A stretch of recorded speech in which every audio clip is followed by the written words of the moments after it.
Today we've come to the UK headquarters for MIRA, the Motor Industry Research Association. Now, in terms of safety and performance, probably the most important thing on your car are its tyres. After all, they're what connect the car to the road. But what if the amount of tread they required was actually much higher than we're being led to believe? It was some years ago that the tests were done to see the effect of tread depth on wet braking. And cars and tyres have changed so much in that time, it was about 20 years ago when the last tests were done, that we thought we should conduct the tests again and see if modern braking systems, modern tyre technology, modern suspension on cars actually made a difference to these figures. Matt, just explain to us the format of what you're doing here today. What we're doing, we're taking 4 popular cars and we're brake testing them in the wet with 3mm of tread depth. And we're doing 5 runs on each car to get an average to see how far it takes them to stop when they've got 3mm of tread. Then we're getting them with 1.6mm of tread, which is the legal limit, and in the same test again.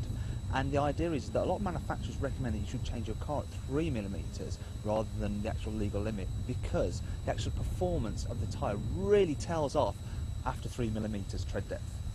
So the first step of the process was to send all 4 vehicles onto the wet strip with tread depths of 3mm. The team measuring the average braking distance from 70 miles an hour down to standstill across 5 runs per car.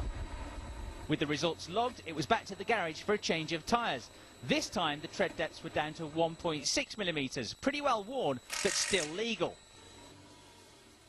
The Audi A4 was the first to head back out with 1.6mm tread. And the difference was immediately apparent. The result, an average braking distance that increased by some 30 metres. That's around an extra 6 car lengths. Next up, the Toyota RAV4. Again, the point of using 4 cars was not to compare the braking distance of each model, but to measure a cross-section of cars with different weights, since the weight that the tyres have to carry is a key factor. This time the car took an extra 37 metres to stop, and it was still doing 50 miles an hour at the point at which the same car on 3mm tread had stopped. A pretty conclusive result. And the results for the Clio were very similar. On average, an additional 38 metres braking distance on the 1.6mm tyres, and again the car was still travelling at 50 miles an hour, where it would have stopped with the 3mm tyres on.